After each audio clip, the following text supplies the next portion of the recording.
Olá, gente, boa noite. Já tem aí alguns irmãos participando com a gente aí da Semana dos Grandes Teólogos. Prazer imenso estar com vocês. A nossa esperança e expectativa é que seja uma bênção. Eric Araújo. Boa noite, Eric. Só um instantezinho aqui, gente, divulgar na página também do meu Facebook para deixar tudo devidamente organizado. Vocês estão me ouvindo bem? Mandem um alô aí para mim para saber se o tom, se o volume está ótimo.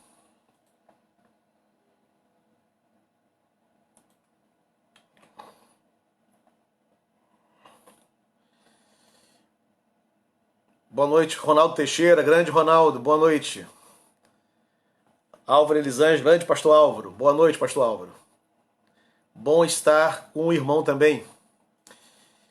Só colocar aqui na página do Facebook, da minha página pessoal, porque aí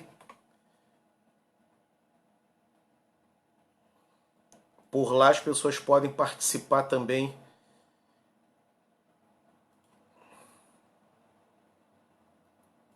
desse nosso encontro. Só mais alguns segundos e eu já consigo organizar aqui.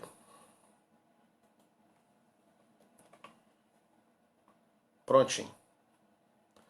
Colocar público. Pronto.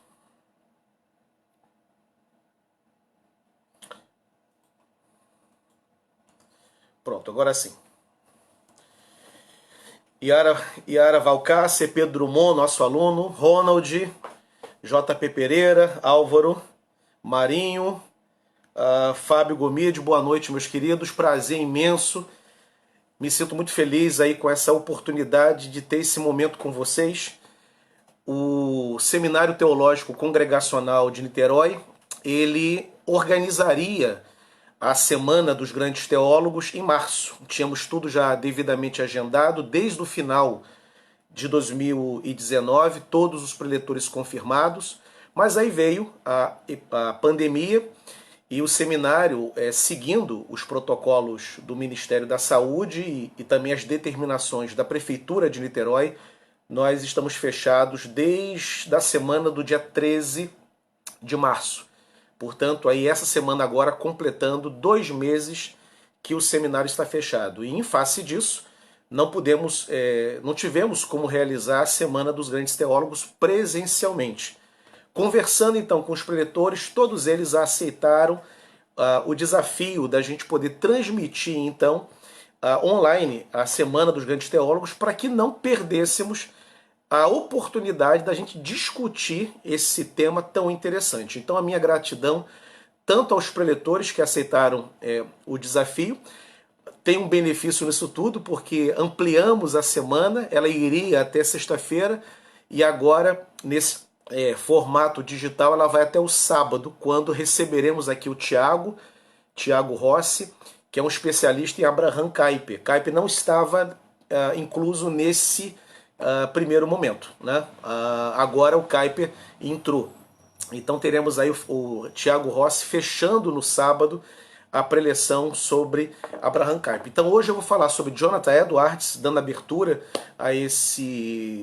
a nossa semana. Amanhã, Dietrich Bonhoeffer com o Luiz Kumaru, que é o presidente da Sociedade Internacional Dietrich Bonhoeffer. Na quarta-feira, o Juan Paula falando de Richard Baxter, um teólogo puritano, grande pastor puritano, autor do clássico Pastor Reformado. Na quinta-feira, Manuel Bernardino, que é um congregacional, foi diretor muitos anos do seminário congregacional, é um especialista em Calbart. O mestrado e o doutorado do Manuel Bernardino foi na vida de Calbart. Então é alguém com muita pertinência para falar sobre o assunto.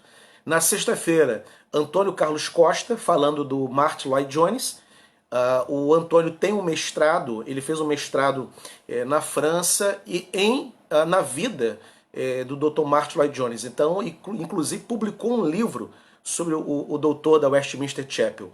É, sem dúvida, o maior conhecedor da biografia de Martin Lloyd Jones no Brasil, o Antônio Carlos Costa. E sábado, o como eu já disse, Tiago Rossi fechando a semana trazendo reflexões sobre Abraham Kuyper. Eu convido vocês nesse momento, estou vendo vários irmãos entrarem, um prazer imenso. Eu vou orar, né? Nós estamos num momento em que a gente vai pedir a orientação do Senhor, para a gente ter esse momento de exposição. E como vai funcionar? Meu objetivo é ter talvez 20, 25 minutos no máximo. Mais do que isso fica muito puxado, muito cansativo para vocês. Então meu objetivo é uma exposição bem sintética, bem breve, bem sucinta da vida, da teologia e do legado de Jonathan Edwards. Após isso, quem quiser fazer alguma pergunta, pode fazer aí mesmo nos comentários. O pastor Davidson, que é o secretário do seminário, ele vai capturar essas perguntas e vai enviar para o meu WhatsApp. Eu vou estar com o WhatsApp aberto e dessa maneira, portanto, eu vou poder responder qualquer pergunta que vocês vierem a fazer. Então, dessa maneira que vai funcionar. Se estivéssemos presencialmente, o tempo da preleção seria um pouco maior. Mas aqui fica inviável, tornar-se-ia muito cansativa se eu optasse por algo mais extenso. Mas eu gostaria de orar com vocês. Eu gostaria de orar, pedir a bênção de Deus, a direção e, portanto, que seja um momento aí proveitoso para nós. Vamos orar, convido você, aonde você estiver, a orar junto comigo. Senhor, nós somos gratos por essa bênção que temos de, por meio dessa tecnologia, desse recurso extraordinário, podermos de alguma maneira sermos úteis na Tua obra e nessa noite em especial pensando na vida, na biografia de um dos servos que o Senhor usou com tanta autoridade, com tanto poder e que marcou um período importante da história da igreja, da história da teologia. Nos dê a tua bênção, nos dê clareza, didática, abençoe todos aqueles que estão nos ouvindo, que estarão também participando, fazendo perguntas, dando também as suas contribuições e que seja uma noite de segunda-feira agradável, edificante, de aprendizado, de troca e ainda assim também de comunhão, ainda que por meio desse recurso digital. Mas nem por isso deixa de ser uma forma, uma expressão de comunhão. Nós agradecemos ao Senhor por esta segunda-feira, pelo dia de hoje, por essa noite, em nome de Jesus. Amém e amém. Vamos lá, queridos. Jonathan Edwards, teólogo congregacional e um dos maiores pensadores e ministros da igreja protestante no mundo inteiro. É muito difícil você não encontrar um estudioso do protestantismo que não conheça o ministério, a teologia de Jonathan Edwards. Então vamos lá. Jonathan Edwards nasceu em 5 de outubro, nos Estados Unidos, no ano de 1703. Um dado interessante da vida de Edwards é de que ele era o único rapaz, o único moço em torno de 10 irmãs. Só tinha irmãs. Era o único varão daquela família. Nasceu no ano de 1703 e nos Estados Unidos, né? No estado de East Windsor, Connecticut. Filho de Timothy Edwards, que era inclusive um ministro congregacional, e Esther Studdert, que era o nome da sua mãe.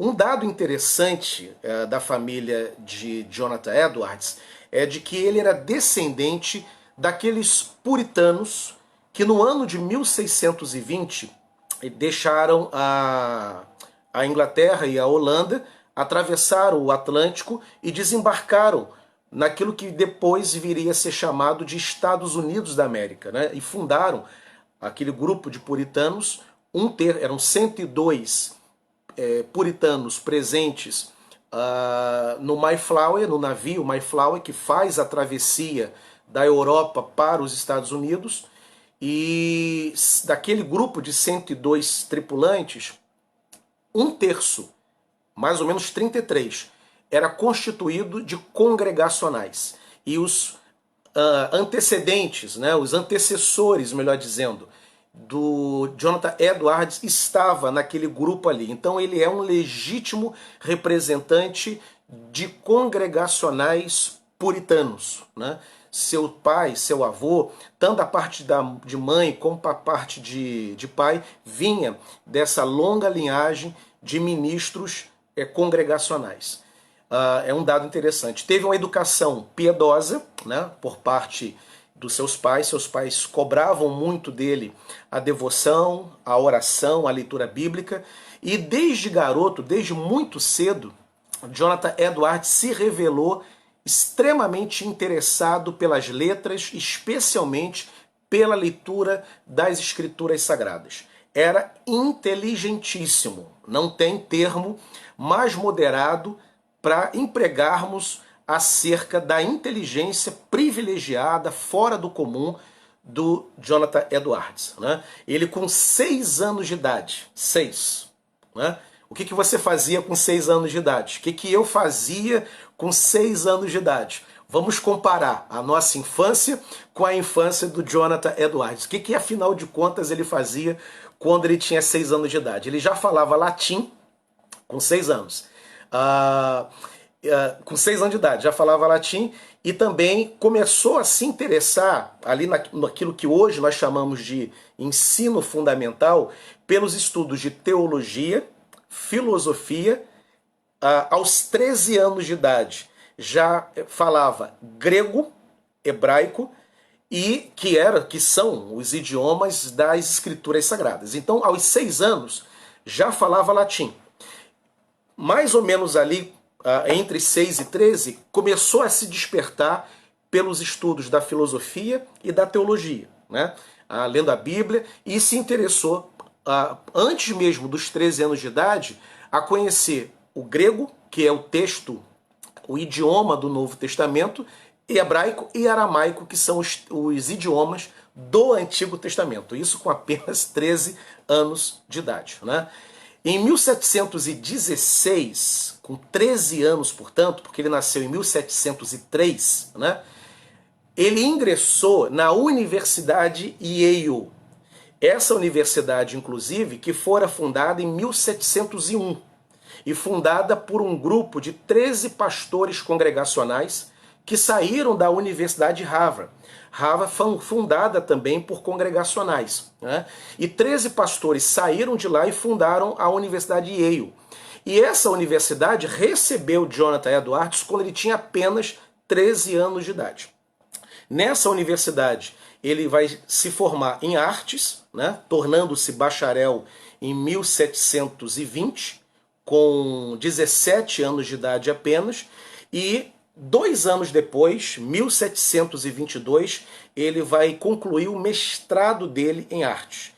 E recebeu 16 honrarias, 16 homenagens que essas instituições de ensino por onde ele transitou, essas instituições dedicaram a ele essas honrarias, essas menções honrosas, né? Antes mesmo da graduação e por volta dos 16 anos de idade. Ele já tinha recebido essas homenagens por parte de diretores e professores, tal a capacidade intelectual do Jonathan Edwards. Era uma inteligência, como eu disse, fora do comum, né? Como eu disse no início, o que nós estávamos fazendo da vida quando nós tínhamos 6 anos de idade? Ele estava aprendendo latim. Quando você tinha seus 10, 11, 12, quais eram os seus interesses? Os do Jonathan Edwards era aprender grego e hebraico, aramaico, para poder ler a escritura, e se não bastasse isso, lia também teologia e lia filosofia. É impressionante o interesse dele pelos estudos, pelo conhecimento, né? A conversão dele acontece por volta de 1721. Ele já estava formado, bacharel em artes. Como eu disse, 1722 é quando acontece a conclusão do mestrado dele.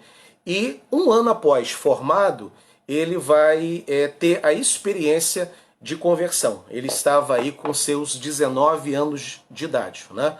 O texto que vai impactar a conversão, que vai marcar profundamente a conversão do Jonathan Edwards, é um texto muito bonito, que se encontra na primeira carta de Timóteo, capítulo 1, verso 17. Eu vou ler textualmente para vocês aqui o versículo que foi o instrumento do Espírito Santo para alcançar o coração do Jonathan Edwards e trazer Jonathan Edwards aos pés de Cristo, rendido aos pés de Cristo.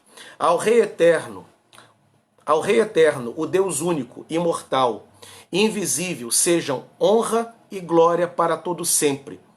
Esse foi o verso, né, que foi, na linguagem do Antônio Carlos Costa, uma bomba atômica no peito, né, no coração do Jonathan Edwards, e ele então entrega a sua vida para Cristo. Eu tenho aqui separado um trechozinho, não vou ler todo, porque ficaria muito extenso, mas um trecho do relato da conversão dele, como que ele descreve o dia que a graça de Deus o alcançou, o dia que a sua mente foi iluminada pela luz do Evangelho de Deus, né? Palavras do Jonathan Edwards acerca da sua conversão. Na medida em que eu li as palavras do texto de Timóteo, né? Na medida em que eu li as palavras, veio em minha alma como se estivesse derramado por toda ela um senso de glória do ser divino.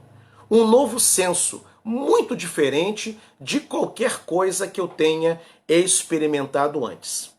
Nunca outras palavras da Bíblia pareceram iguais a estas.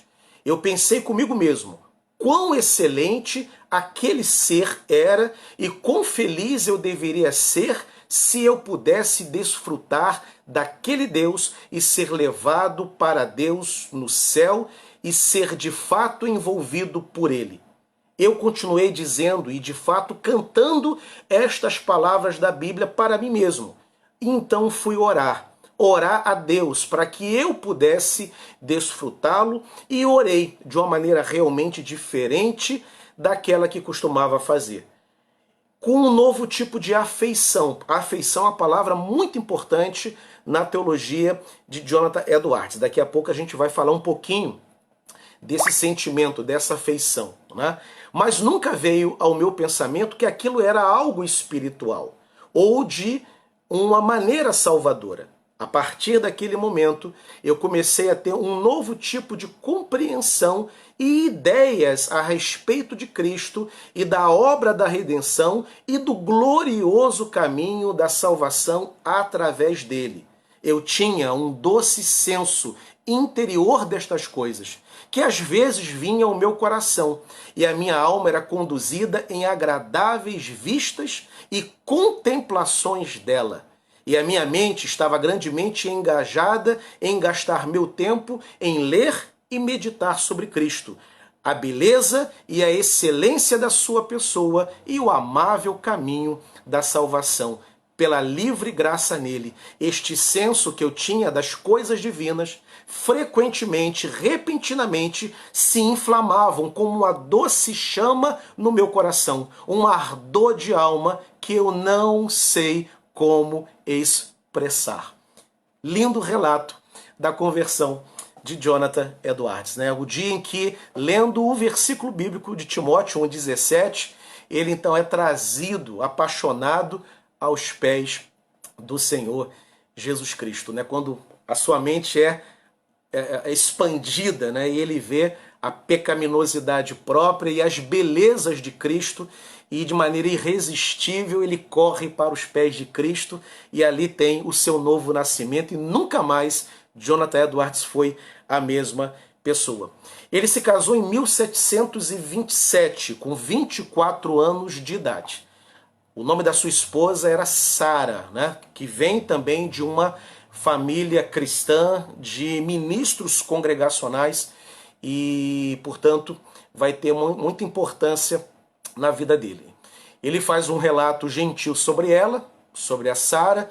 Ele comenta da sua doçura da mente, da pureza dela, das afeições, a palavra afeição novamente aparecendo aí, que é uma palavra muito importante na teologia e no ministério de Jonathan Edwards, né? Ele fala da retidão, da consciência dela. Ele tinha um carinho muito especial pela sua esposa, né?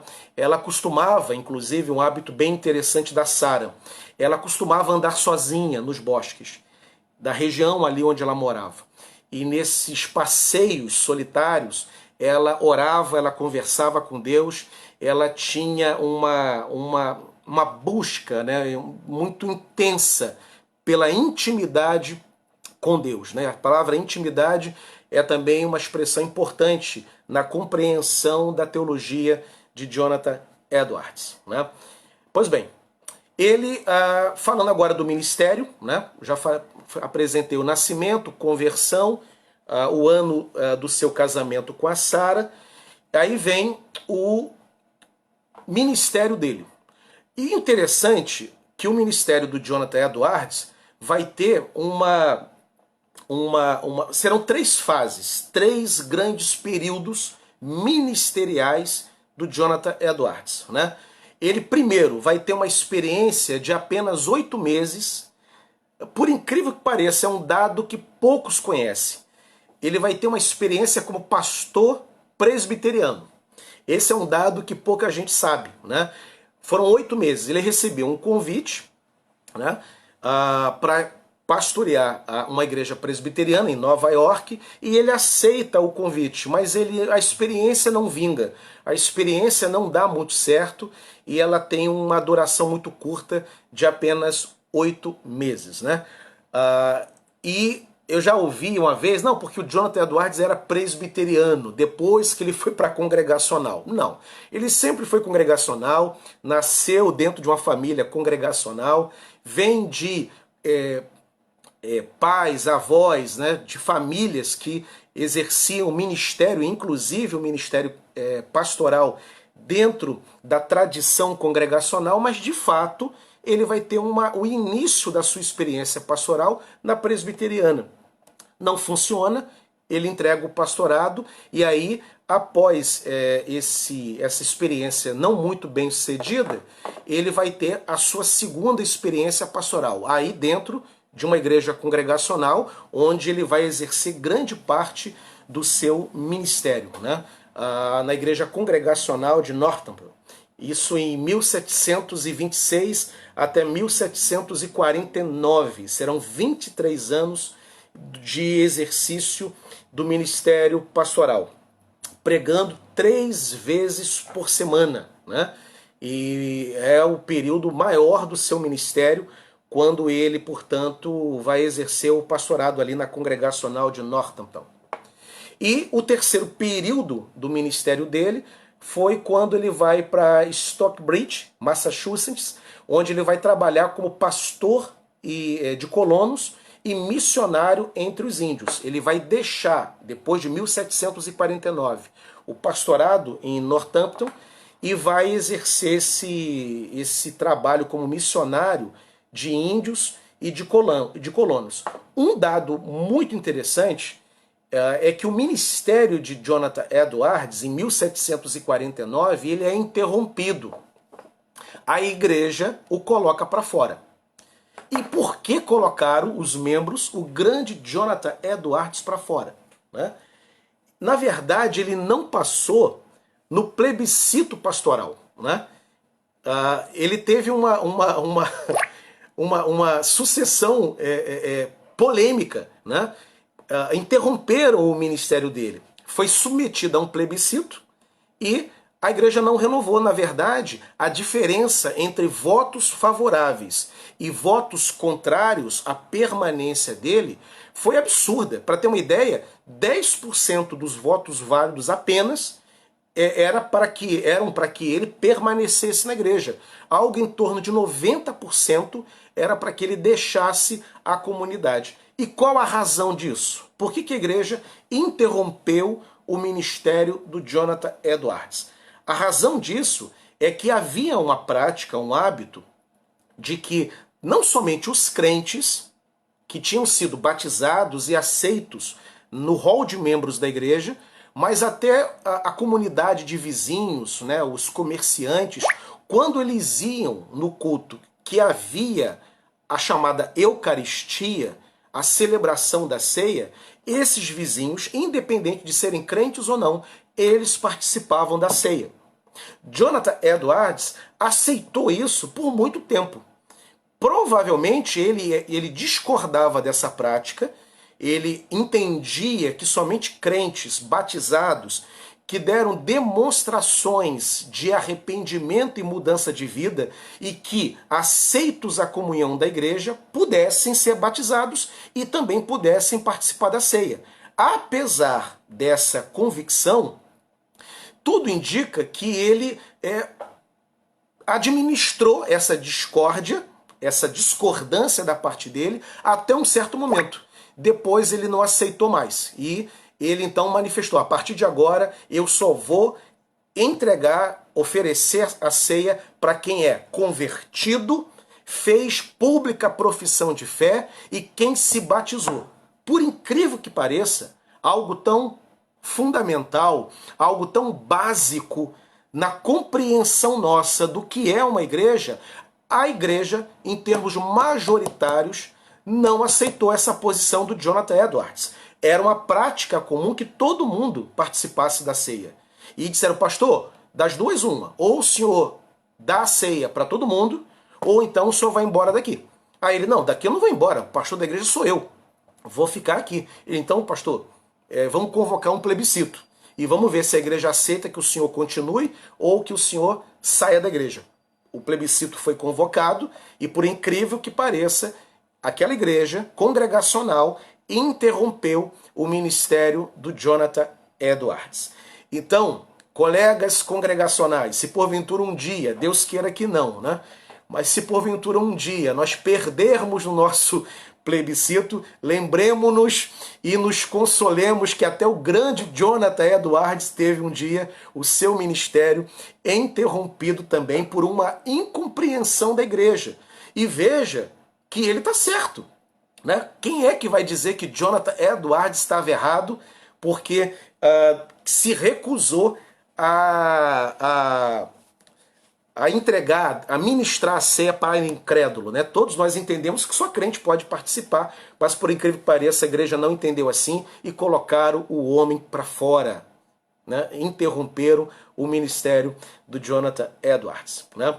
Bem, ele tinha, engraçado, nessa igreja que ele passou grande parte do seu ministério, que é a segunda fase, né? Como eu disse, o ministério dele é dividido em 3 grandes momentos, 3 grandes fases. Um período de 8 meses na Presbiteriana, depois em Northampton e, por fim, lá em...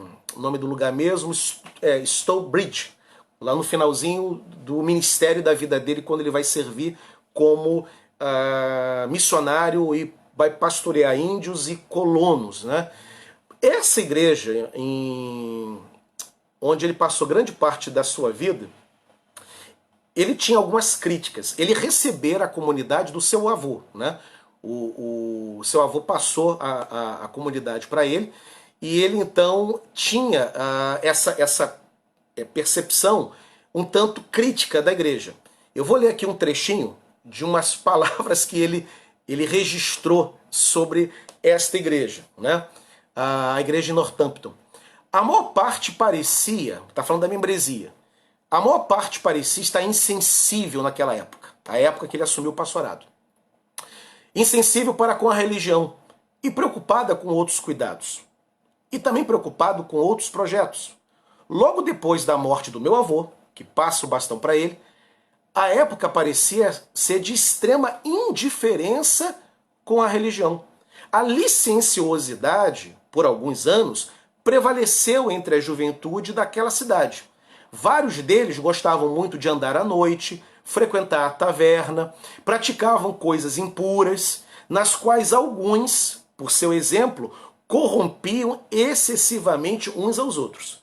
Era costume, por exemplo, com muita frequência, se juntarem para reuniões de ambos os sexos, para brincadeiras, gargalhadas, e que eles chamavam aquilo de diversão. E eles muitas vezes gastavam a maior parte das noites nessas brincadeiras, sem se preocupar com a ordem das suas famílias. Ou seja, aqui ele está fazendo, portanto, uma crítica daquela comunidade que ele pegou para pastorear. Ele vai ser um pastor amoroso, um pastor muito dedicado ao seu rebanho, mas nem por isso ele deixou de enxergar o comportamento um tanto libertino, tanto frouxo, né?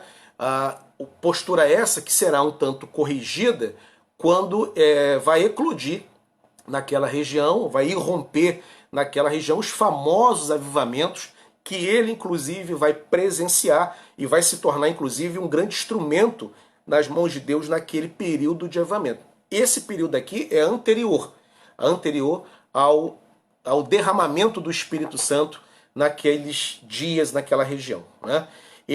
Para finalizar um comentário dele, não vou ler tudo, vai ficar muito extenso, ele diz assim: exteriormente, eles pareciam respeitáveis, os membros da igreja, pareciam respeitáveis e ortodoxos, mas interiormente lhes faltava a religião do coração, né? A afeição.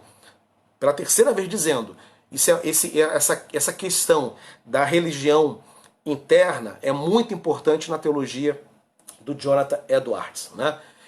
É quase descontadas as épocas, né? Tomemos cuidado para não cometermos anacronismos, né? Mas podemos chamar ele de um pietista, no sentido da religião experimental, né? Ele vai ter muito essa questão, como John Wesley teria também, como George Whitefield teria também, né? Bem, a pregação dele. Como é que era a pregação do Jonathan Edwards? Bem, ele é um legítimo puritano, né? Um legítimo pregador, pastor e teólogo puritano. E como verdadeiro pregador puritano, a pregação dele vai ser marcada por uma exposição. Os sermões do Jonathan Edwards eram expositivos, eram doutrinários, pegava um texto, expunha o texto e extraía do texto o coração doutrinário daquela passagem, qual era a doutrina norteadora daquela passagem. E, finalmente, o terceiro grande aspecto da pregação dele era a aplicação. Havia uma aplicação muito bem feita e muito intensa que o Jonathan Edwards fazia. Então, exposição, doutrina e aplicação. As três grandes características do sermão do Jonathan Edwards. Não era um pregador eloquente, não era, né? Ele era um pregador que o seu método era monótono. Ele pregava, inclusive, com voz monocórdia, monótona, não olhava para a membresia, ele não fixava os olhos na congregação, né? E geralmente ele não tinha arroubos retóricos na sua pregação. Ele não era um pregador eloquente, arrebatador, né?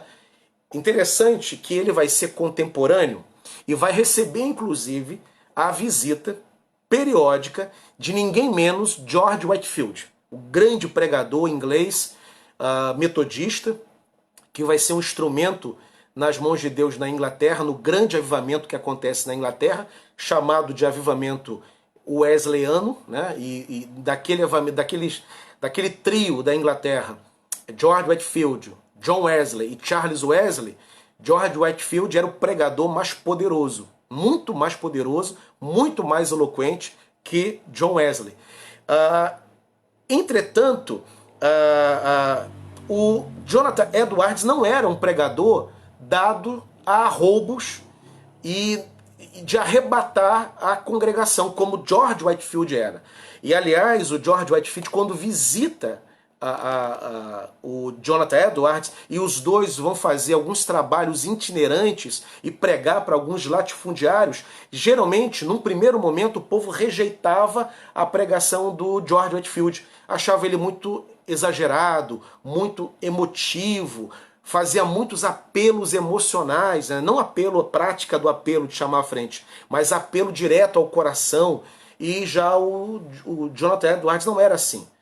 E detalhe, os sermões dele eram todos lidos, era um pregador, como eu disse, monótono, voz monocórdia, ele lia os sermões e nenhum sermão dele durava menos de 2 horas. Então o povo aí que reclama da pregação nossa, que dura 30, 40 minutos, 45, quando a gente chega a 1 hora o povo fica reclamando, Jonathan Edwards pregava 2 horas. E detalhe, nem de longe era somente ele. Era geralmente esse o estilo da pregação puritana, né? O J. Packer, escreveu o livro sobre Entre os Gigantes de Deus, que fala da teologia dos puritanos e fala muito da pregação. Ali a gente aprende que geralmente os pregadores puritanos tinham, né, um tempo robusto para apresentar a sua mensagem. Bem, essa era a característica da pregação. E falando da pregação, é óbvio que eu preciso entrar naquele que se tornou o mais conhecido sermão que ele pregou. Ele pregou muito, eram 3 sermões que ele pregava na sua igreja, fora os sermões que ele pregava quando ele fazia os trabalhos itinerantes, quando ele visitava, né? E ele então, no dia 8 de julho de 1741, em Airfield, Connecticut, ele vai pregar o sermão baseado no livro de Deuteronômio, capítulo 32, verso 35. Ele vai pregar o pecadores nas mãos do Deus irado, que vai ser um símbolo do avivamento, um símbolo do ministério de Jonathan Edwards. Agora, interessante, apesar de associar esse sermão a Jonathan Edwards e associar ao avivamento, tem algumas características muito interessantes que cercam esse sermão, né? E eu vou descrever aqui algumas dessas características que tornam essa história bem curiosa. A primeira delas é de que esse sermão não foi pregado na igreja dele. Há muita gente que pensa que ele estava pregando para o rebanho dele, aquela história das colunas, das pessoas agarradas nas colunas, e o chão se abrindo, e as labaredas de fogo queimando os pés, e as pessoas gritando. Não foi na igreja dele. Interessante isso. Ele estava em Airfield, ele não estava na igreja dele, né? Na verdade, ele pregou, veja bem o que é a graça de Deus, usando seus recursos, né? Ele, quando foi pregar, ele, na verdade, era substituto de um pregador que não compareceu. Era um outro pregador que estava escalado para expor a palavra naquela igreja. E o pregador não apareceu, não foi.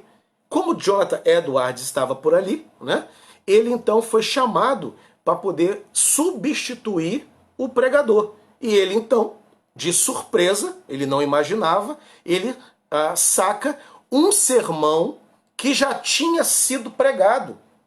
Pecadores nas mãos de Deus irado, quando acontece aquela reação extraordinária, não foi novidade para Jonathan, era novidade naquela igreja, porque aquela igreja não era a igreja dele. Mas ele já tinha pregado na igreja dele. Ele tinha um esboço do sermão, talvez num diário, talvez num caderno, talvez num sermonário. Era muito comum os pregadores antigamente ter aquilo que a gente chama de sermonário, né? Com seus esboços, seus sermões já preparados. E ele então, sem saber que pregaria, de em cima da hora, então vou pregar. E aí ele saca do seu sermonário Deuteronômio 32, 35, né? E aí ele começa a pregar esse sermão. Detalhe, se você tiver acesso aos diários de Jonathan Edwards, e pesquisadores têm acesso, porque os diários deles estão preservados, um dos grandes pesquisadores dele é o Ian Murray, e também George Marsden, que é um grande biógrafo, professor universitário, inclusive, nos Estados Unidos.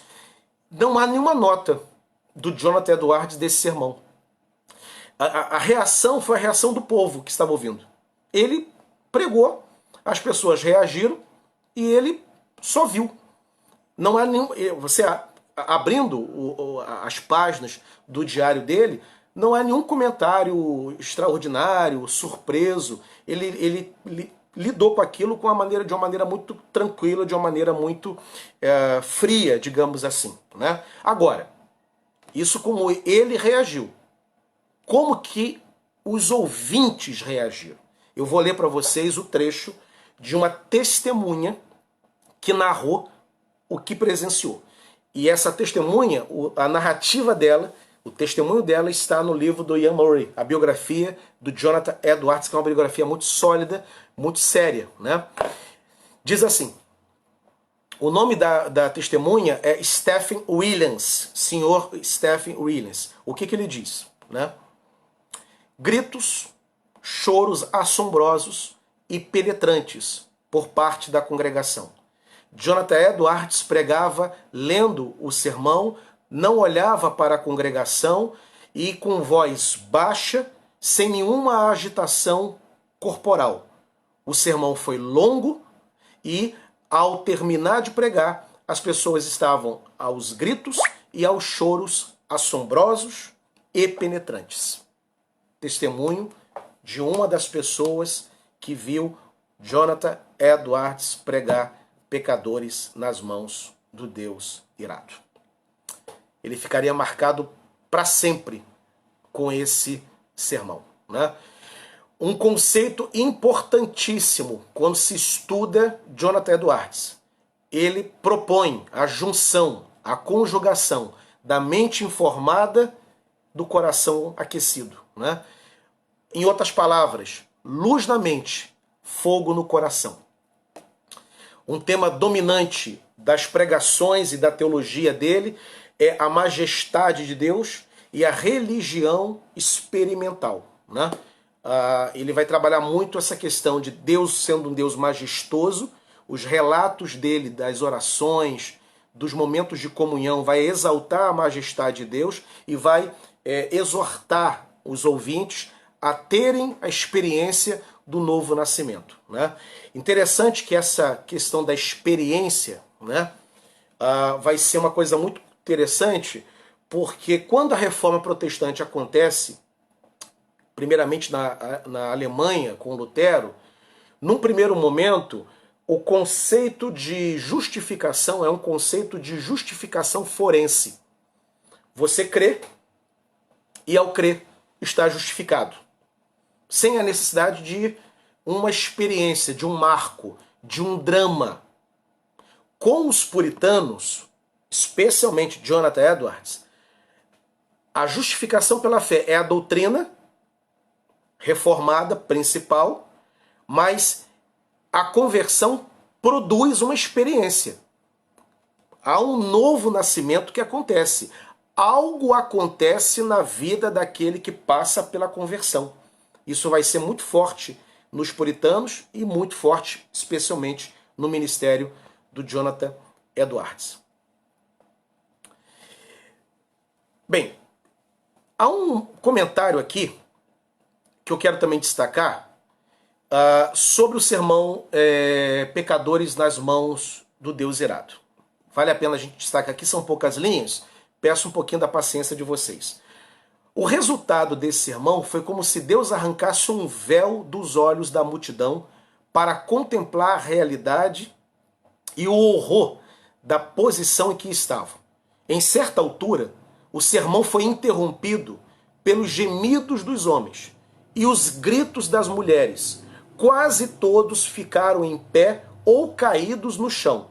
Foi como se um furacão soprasse e destruísse uma floresta. Durante a noite inteira, a cidade de Enfield ficou com uma fortaleza sitiada. Ouvia-se em quase todas as casas o clamor das almas, que, até aquele momento, esperavam que Cristo descesse do céu e os apóstolos ao lado e os túmulos fossem abertos pelos mortos que lá jaziam. Esse é o relato da reação do povo na pregação de Jonathan Edwards. É extraordinário, né? Extraordinário.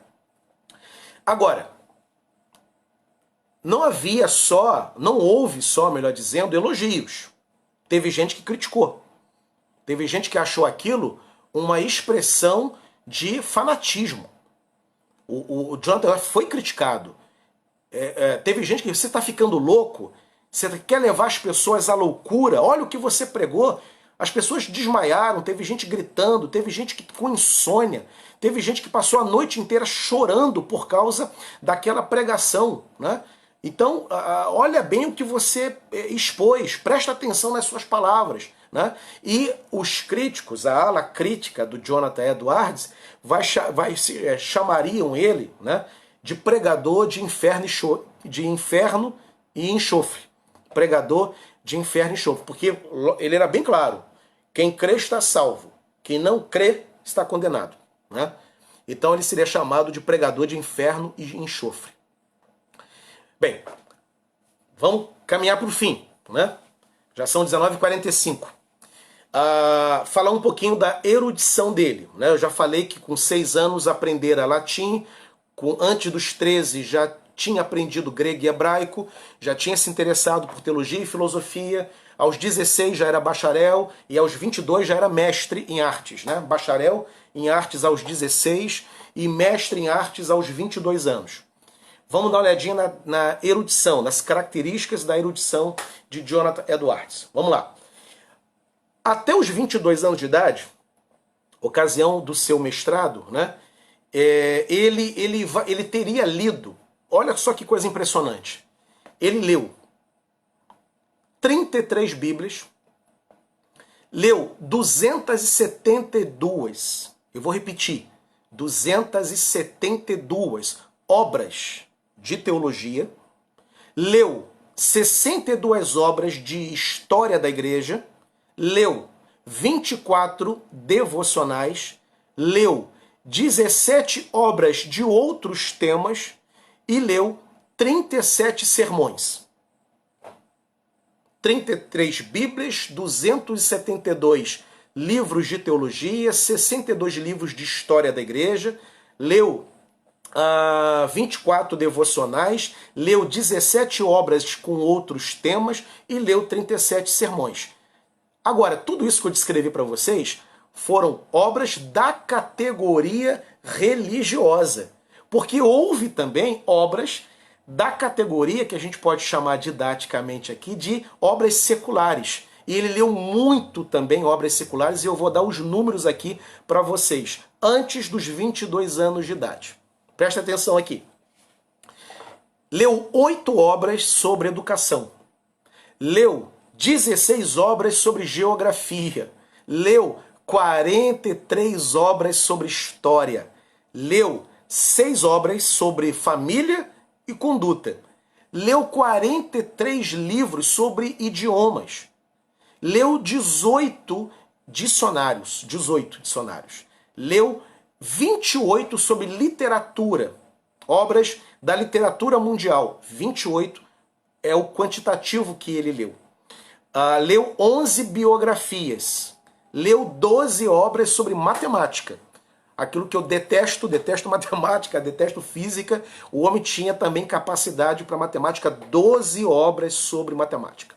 Leu 23 obras sobre história natural, 19 obras sobre filosofia e leu 12 obras que o autor, Ian Murray, não consegue enquadrar, não consegue classificar.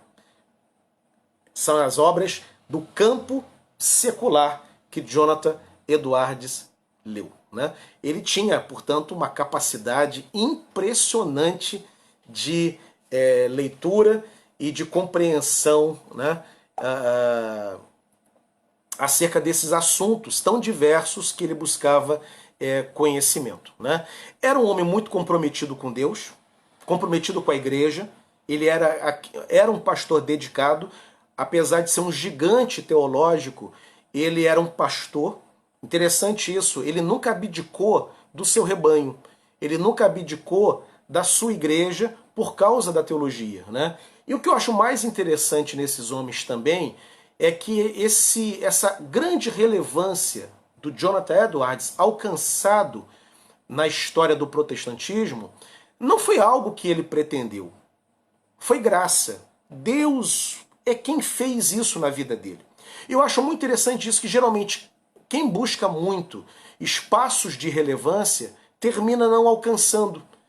E, na verdade, quando alguns que têm um ministério que vai além da sua igreja em termos de influência, às vezes vai ser um teólogo, um pastor muito importante numa região, no estado, às vezes até no país, e às vezes até num período da história daquela nação, como foi o caso de Abraham Kuyper, nenhum deles tiveram esse sonho. Eles não buscaram isso. Isso tão somente aconteceu por decisão divina. né? Calvino foi Calvino porque Deus assim quis.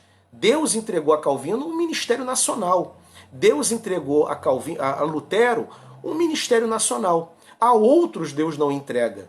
Vai entregar uma igreja em que aquele pastor vai ser dedicado e vai ser fiel naquele ministério.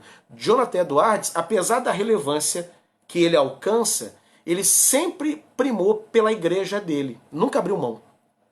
E inclusive quando a convicção dele acerca da ceia foi aviltada, foi agredida, ele se submeteu ao plebiscito para saber se a igreja o queria ou não, e ele perdeu, como eu disse, com a diferença de 90% contra ele e 10% apenas a favor. É um grande nome, sem dúvida, da história da teologia. Bem, deixa eu avançar aqui um pouquinho para a gente caminhar para o fim, né?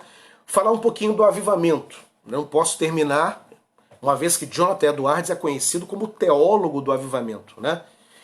Interessante isso. A gente tem uma ideia, e com todo respeito aos meus muitíssimos irmãos pentecostais, a gente tem uma ideia que experiência pentecostal nada tem a ver com teologia. Jonathan Edwards quebra essa lógica. Ele era um teólogo de grande capacidade intelectual e teólogo do avivamento. É um homem que experimentou o avivamento. Tinha experiências com o Espírito Santo. Ele vai escrever obras importantes orientando acerca do avivamento. Então ele é a síntese de que teologia e experiência com Deus caminham juntas. Nós não precisamos optar entre uma realidade e outra. Eu não preciso ser teólogo despido de experiências com Deus. E nem preciso ter experiências com Deus e jogar fora a teologia. Ambas podem e devem caminhar juntas. E Jonathan Edwards é a referência de um teólogo que entendeu o que era experiência com Deus. Afinal de contas, a teologia tem que nos colocar de joelhos para orar. Uma teologia que não nos quebra e não nos coloca de joelhos para orar não é uma boa teologia, ok? Vamos lá.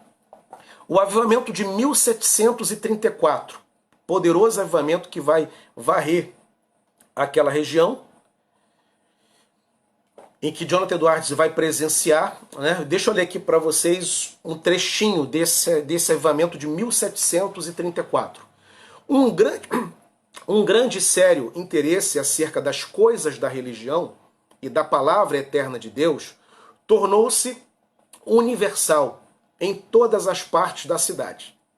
Entre as pessoas de todos os graus e idades, todos falavam mais a respeito das coisas espirituais e eternas. Toda a conversação em todas as companhias e em todas as ocasiões eram sobre essas coisas espirituais, exceto a condução normal dos negócios seculares, das pessoas. Isso, afinal de contas, é necessário. Fora isso, os assuntos eram assuntos relacionados à vida espiritual. Então, ele vai descrever um avivamento que acontece em 1734, quando ele percebe a população, a comunidade de crentes sendo despertada para uma nova caminhada com Deus, marcada pelo louvor, pela oração e pelo interesse pelas coisas espirituais, pelos assuntos espirituais.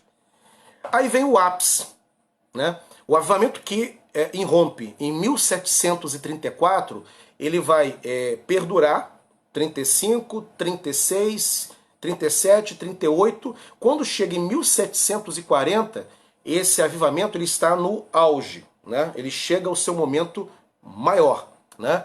E é quando a pregação do Jonathan Edwards e também de George Whitefield serão instrumentos poderosos aí para poder espalhar esse avivamento. É o chamado grande despertamento, né? Sempre que vocês ouvirem a expressão grande despertamento, tem a ver com esse auge de 1740, quando igreja após igreja, aldeia após aldeia, cidade após cidade, de diversas denominações congregacionais, presbiterianas, metodistas, luteranas, anglicanas, né, vão experimentar esse avivamento que será marcado por louvor, interesse na pregação, né?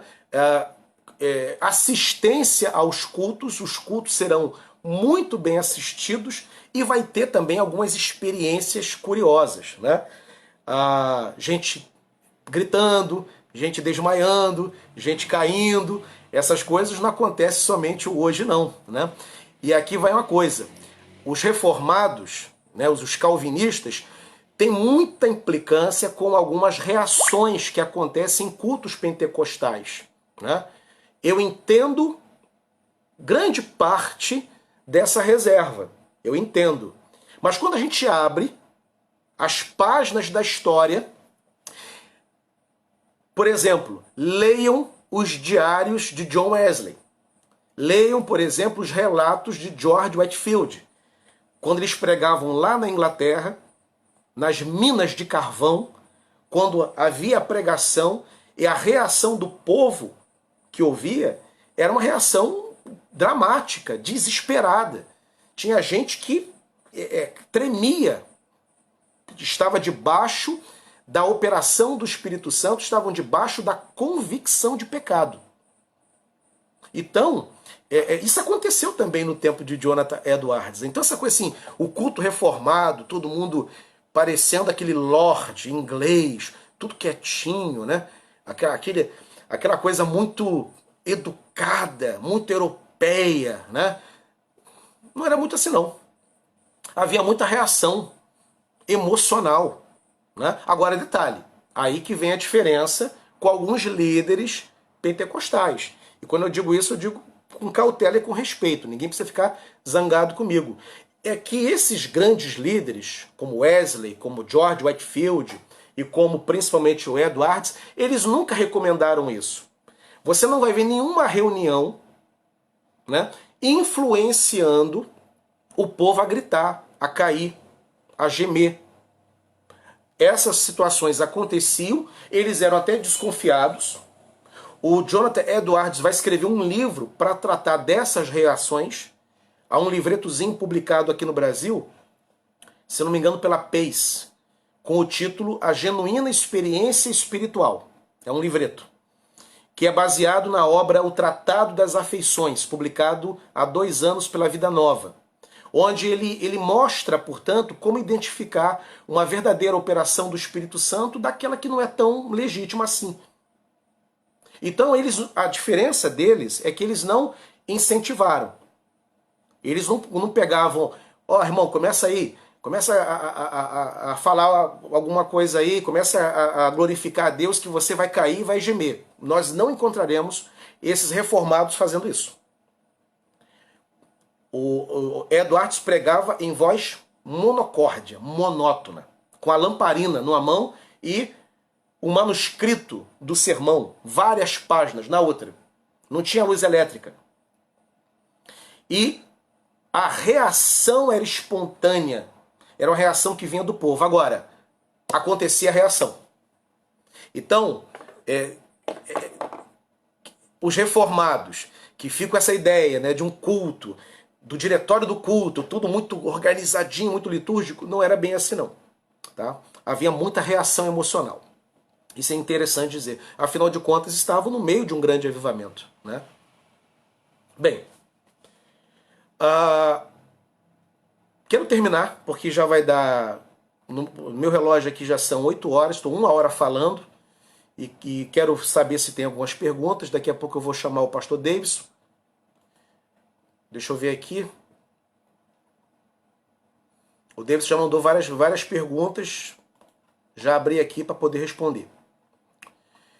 Caminhando para o fim. Eduardo escreveu muito, tem muita coisa escrita. 1722 ele escreve as famosas resoluções, que é um autoexame, né? 1739 vai escrever uma narrativa pessoal, tratando desde a sua infância, relacionamento com seu pai, as lutas contra o pecado, as doutrinas calvinistas que assumiram a sua vida, a sua convicção teológica. Ele era um legítimo representante calvinista. 1736 ele vai escrever uma narrativa sobre a obra de Deus, né? falando inclusive sobre as experiências religiosas no Grande Avivamento de 1734, né? 1741 vai escrever Marcas Distintas de uma Obra do Espírito de Deus. Pensamento sobre Avivamento vai escrever em 1742. Em 1746 vai escrever o clássico Tratado sobre as Afeições Religiosas, publicado no Brasil há 2 anos pela Vida Nova, né? 1746. Detalhe, gente. O clássico do Jonathan Edwards, escrito em 1746, só foi publicado no Brasil integralmente em 2018. Você veja como o nosso protestantismo é atrasado em termos de publicação relevante, né? O que tem de obra monumental, extraordinária, que não foi traduzida ainda, é impressionante. Mais de 200 anos depois, né, é que a obra o clássico dele vai ser traduzido para o nosso idioma. 1739, ele vai escrever Qualificações para a Comunhão, que é o que vai dar crise na igreja dele, né? Ele não aceita incrédulos participando da ceia, e a igreja aceitava. 1754 vai escrever A Liberdade da Vontade, é um argumento sobre a questão do ser humano, né? E como é que ele lida com o Deus soberano, que é o único responsável pela vida. E 1758 é quando ele vem a falecer, 1758. Após a sua morte, algumas obras póstumas serão publicadas, né? Então você vai ter publicação no próprio ano de 1758 e depois também algumas outras publicações até o século XIX, 1851, terão ali publicações, né? Alguns tópicos importantes da teologia de Jonathan Edwards, né? E tópicos relacionados à obra do Espírito Santo. O que Jonathan Edwards falava sobre o Espírito Santo? Sobre a obra do Espírito Santo. Primeiro, a obra do Espírito Santo ela é espiritual. Segundo, a obra do Espírito Santo sempre, sempre e sempre ela exalta as grandezas e as belezas de Deus. Então, para identificar se uma obra é do Espírito Santo, como fazer diferença, né? Nós que vivemos no século XXI, em que tudo é chamado de avivamento, qualquer movimento interessante na igreja é confundido com avivamento. Como identificar? Jonathan Edwards nos ajuda numa hora como essa, né? Ele vai dizer que obra legítima do Espírito Santo, primeiro, ela é espiritual. Segundo, ela exalta as grandezas e as belezas de Deus. Terceiro, a obra do Espírito Santo ela é moral. Ela atinge o nível da moralidade humana. Você nunca vai ver alguém cheio do Espírito dando cheque sem fundo, sendo cheio do Espírito e mentindo, cheio do Espírito e prejudicando os outros, cheio do Espírito e cobiçando aquilo que não lhe pertence, cheio do Espírito e um péssimo funcionário, um péssimo patrão. Não. A obra do Espírito Santo, ela atinge o nível da moralidade humana. Ele deixou isso muito claro. Quarto, é fruto de discernimento espiritual. Quinto, traz convicções celestiais. O céu se torna claro, mais próximo, quando a obra de Deus está em curso na vida do pecador. O céu se torna mais convincente, mais perto, mais nítido de nós. Sexto, a obra do Espírito Santo humilha o homem. Ela humilha o homem. O homem se torna humilhado porque a pecaminosidade humana se torna evidente. A luz do Evangelho brilha de tal maneira sobre o pecador que ele então se vê pela primeira vez. E o homem se torna pequeno, humilhado perante a grandeza de Deus. Isso é fundamental na teologia de Jonathan Edwards. Sétimo, é transformadora de vida. Obra da graça promove transformação de vida. O homem não permanece o mesmo se a obra de Deus realmente o alcançar. 8. Produz, né? Produz fruto do Espírito, coisa maravilhosa.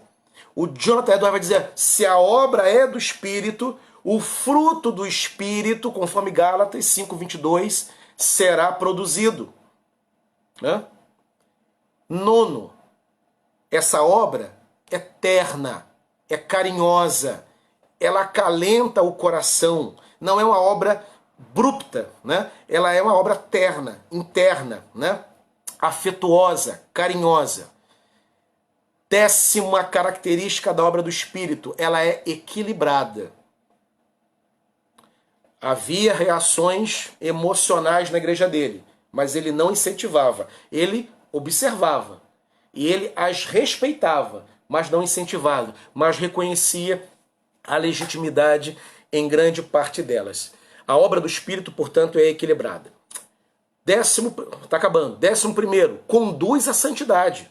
A obra do Espírito Santo, para Jonathan Edwards, sempre conduzirá o homem à santidade.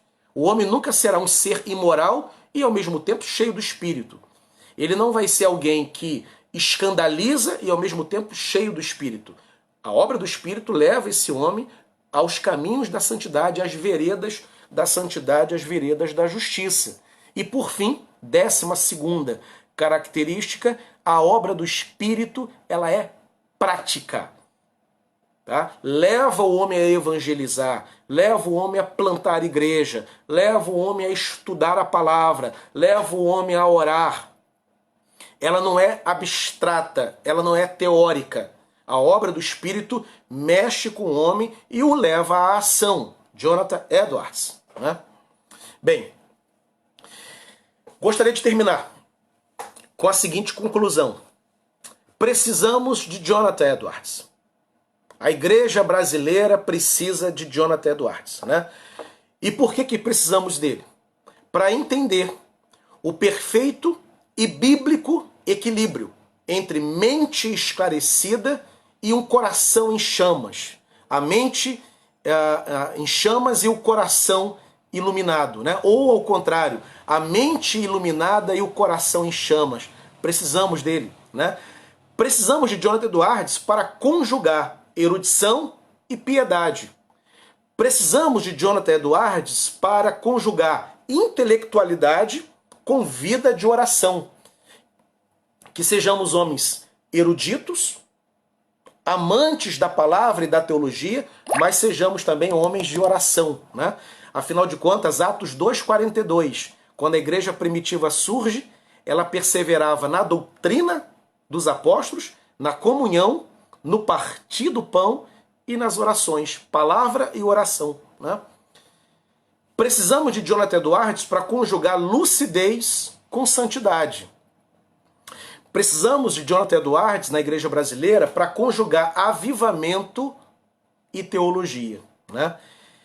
Que Deus levante nessa geração homens como Jonathan Edwards, né? Que Deus nos levante novos obreiros.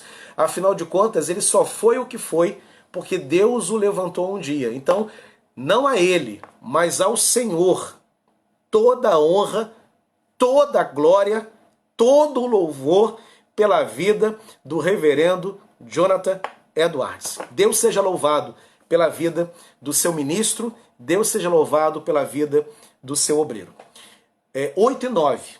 Vou encerrar aqui, vou abrir as perguntas, contribuições, na medida do possível. Vamos conversando, vamos respondendo. Estão abertas aqui. O pastor Davidson já encaminhou para mim. Vamos lá. Giovanni Mendes Guimarães, um grande abraço para todos do seminário. Um grande abraço, pastor Idauro. Giovanni, um grande abraço para você também. Gilberto Castro, grande homem de Deus. Jonathan Edwards, sim, grande homem de Deus. Uma pergunta aqui, gostaria de saber como Jonathan Edwards via o movimento pentecostal. a pergunta do Giovanni Mendes. Você não tem pentecostalismo, Giovanni, na época dele, né? O movimento pentecostal clássico, ele vai ter suas raízes, né, no finalzinho do século XVIII, século XIX, mas ele só vai se consolidar como nós conhecemos, né, com seus pressupostos teóricos principais, no final do século XX, final do século XIX e início do século XX. Então você não tem pentecostalismo com Jonathan Edwards. O que você tem é o avivamento. O que você tem na época dele são experiências, né, que ele vai presenciar na sua igreja e que ele vai, inclusive, escrever sobre essas experiências.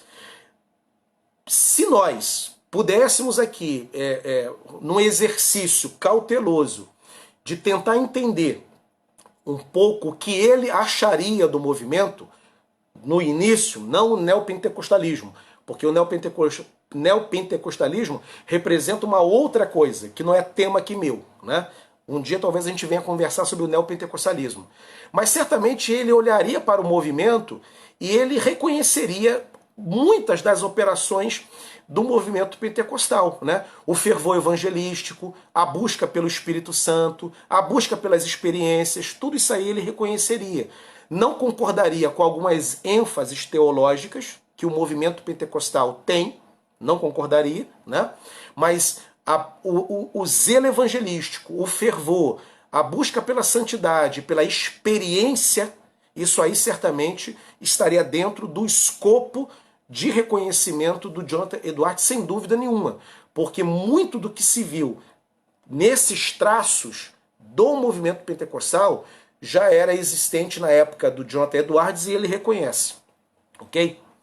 Vamos lá. Fábio Pereira Guiar, parabéns pela iniciativa de falar sobre um gigante da teologia reformada. Eu também acho, né? E como eu gosto de brincar, ele é congregacional, né? Os presbiterianos já tentaram sequestrar Edwards para ele, mas não tem jeito. Ele nos pertence à família congregacional, né? Assistindo aqui em Camaquã, acho que é isso, Rio Grande do Sul. Um abraço, Giancarlo Borges. Grande abraço. Já estive aí em Rio Grande do Sul. Estive uma semana em Gramado. Natanael, o sobrenome é impossível pronunciar. Perfeito, um dos melhores teólogos, sem dúvida. Ele é, assim, um dos maiores da história do protestantismo. Eduardo Gomes, para Edwards, qual o papel do homem na obra salvífica? Ele era um calvinista. Ele acreditava na eleição, acreditava na predestinação, mas ele entendia que o meio para alcançar os eleitos era a pregação do evangelho. E que uma vez exposto à pregação, esse homem reage crendo, né? Se há uma participação humana, essa reação é com essa fé, depositando sobre Cristo, né, a sua esperança salvífica, e ele falava muito de uma religião experimental. O cristianismo não pode ser apenas dogmático, cognitivo e intelectualizado.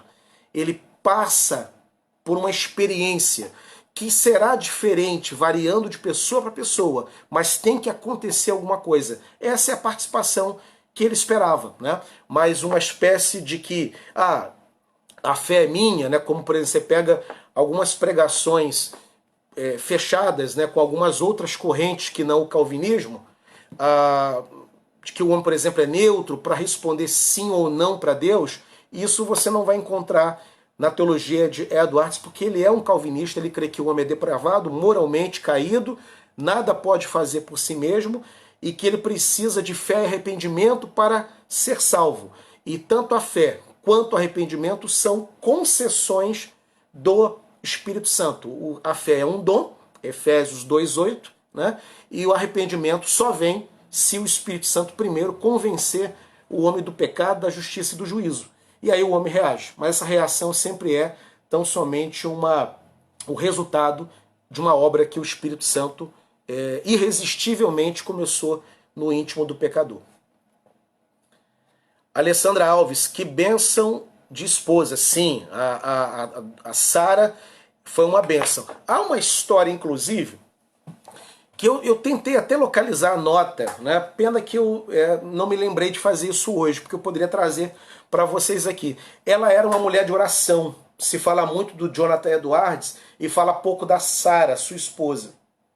Ela era uma mulher muito piedosa, buscava muito a Deus, né? E há relatos, inclusive, de experiências bastante impactantes, né? Que ela tomava, que ela tinha, né? Então, ela nem de longe é sombra, é apenas, ou melhor, nem de longe ela está na sombra do seu marido. Ela tinha vida com Deus própria e tinha também a sua experiência, que deve ser inclusive contada e narrada, né? Seria muito interessante uma biografia sobre a Sarah.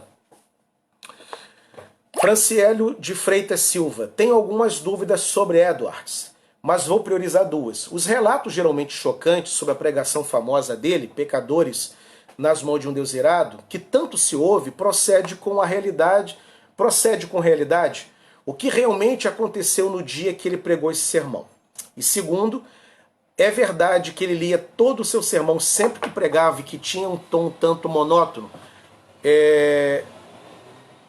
Sim, sim para as duas perguntas, o Franciélio.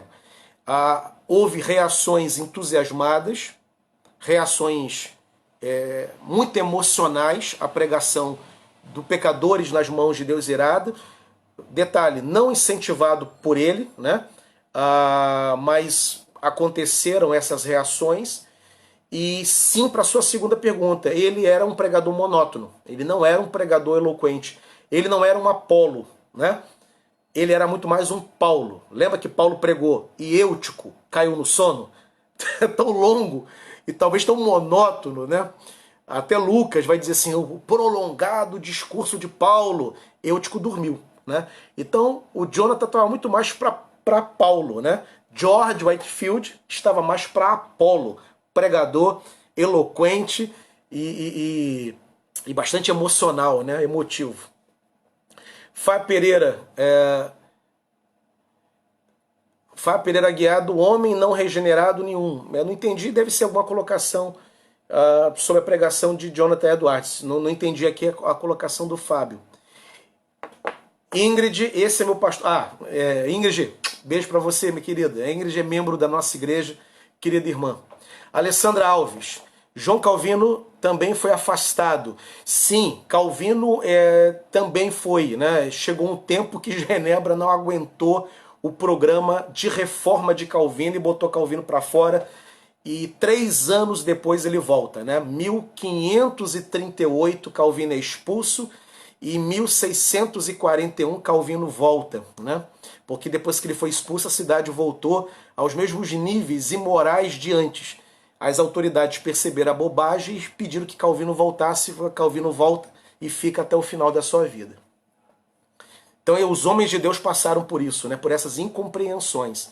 Nós que estamos aqui lendo a história deles, pensamos que eles sempre foram muito aceitos, muito queridos, que tudo caminhou muito bem. Nada disso, nada disso. Houve muito questionamento, muita tristeza que esses homens passaram no ministério, muita luta, muita dificuldade e também muita bênção, certamente, né?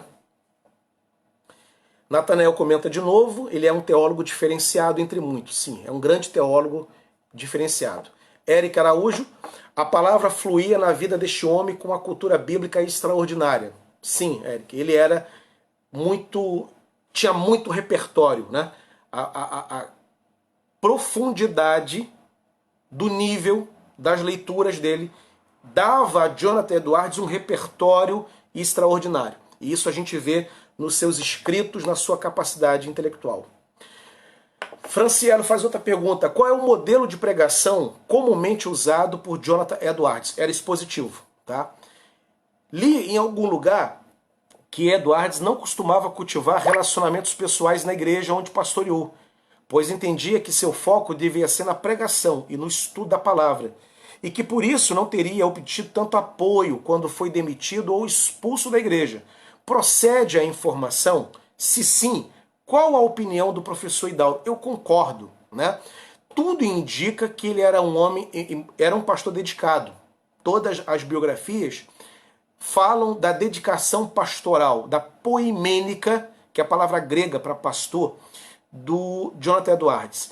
Mas é bastante provável, sim, dele ser muito mais dedicado à letra, né, aos estudos, à dedicação, do que aos contatos sociais. Eu li ainda há pouco uma crítica que ele fazia, né, aos encontros sociais que as pessoas faziam, geralmente à noite, para bater papo, para se divertir um pouco. Ele reclamava, ele achava aquilo uma perda de tempo, né? Era muito focado no ministério e na pregação. E talvez isso explique um pouco o porquê da falta de apoio quando surgiu aquela crise eucarística na igreja, quando a igreja colocou ele para fora. Eu concordo com essa possibilidade. Josimar Alves. Edwards, então, tinha convicções batistas, a igreja como corpo local, composta de membros através do batismo de regenerados. Os batistas são congregacionais, mas essa convicção, Josimar, é uma convicção congregacional.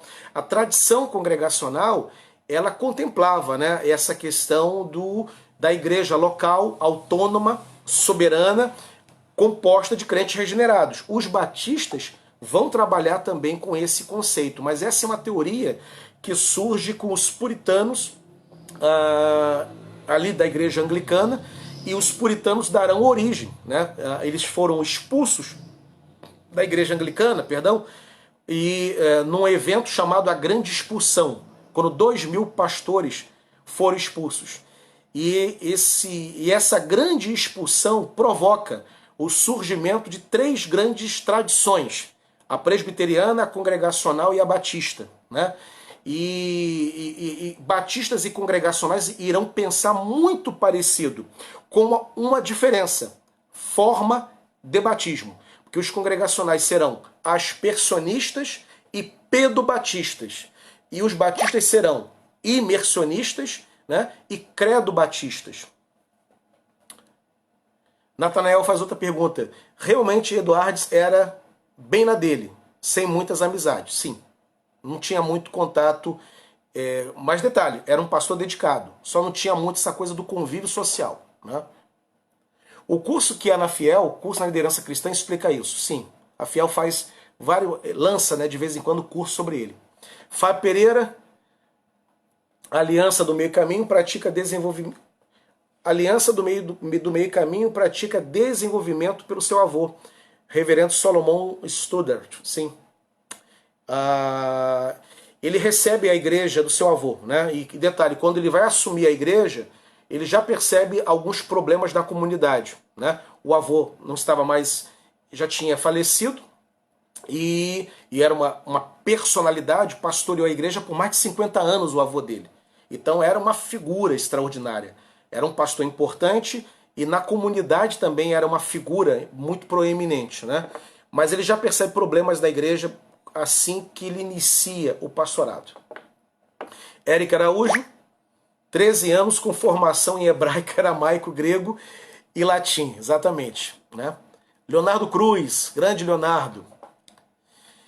Pastor, como a avaliação da vida de Edwards inclui sua defesa da escravidão em boa parte da vida?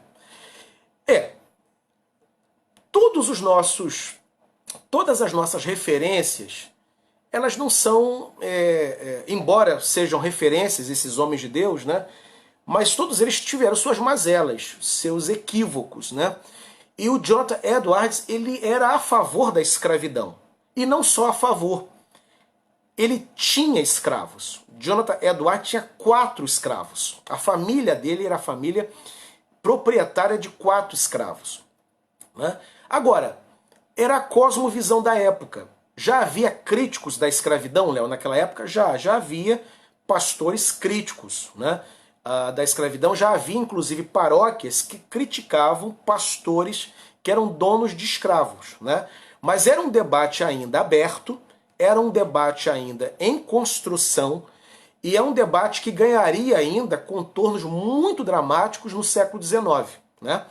Então eu explico essa incoerência, como é que pode um grande teólogo tão refinado concordar com a escravidão com a sua cosmovisão.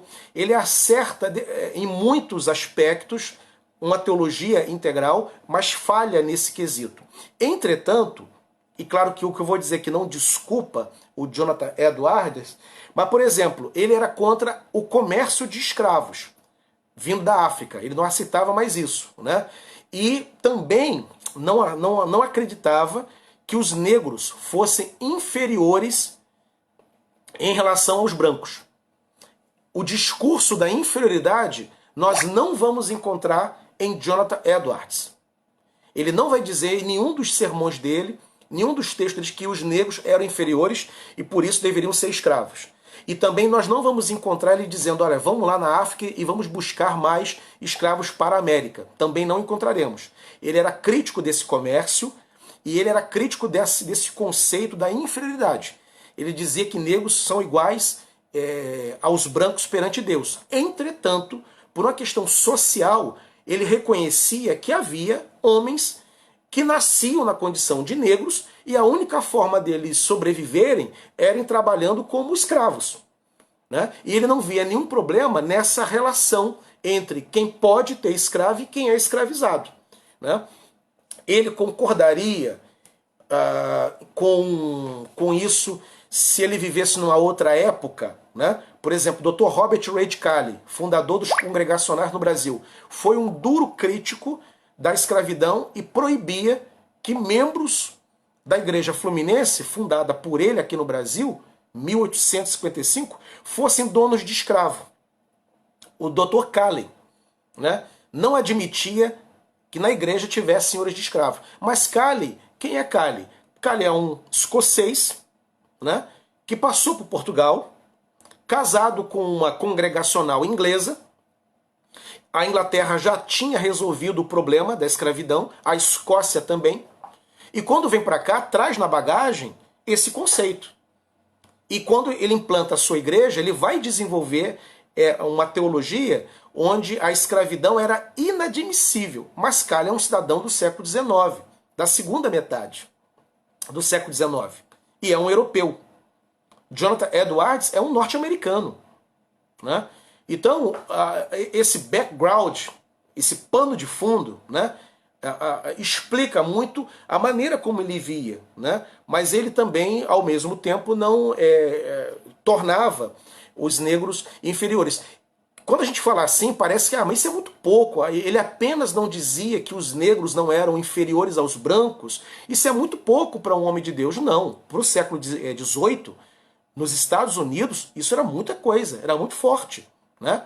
Então, cobrar do Jonathan Edwards uma consciência evoluída, né, como a do Martin Luther King, por exemplo, e eu sei que a sua pergunta não é sobre isso,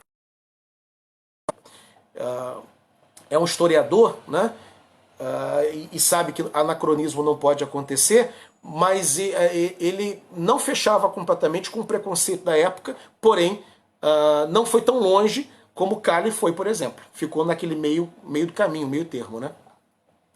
Fernanda Brito. Por isso gosto muito. Trabalho o tema da espiritualidade e da emoção sendo um puritano. Exatamente. Fernanda Brito, querida irmã da nossa igreja.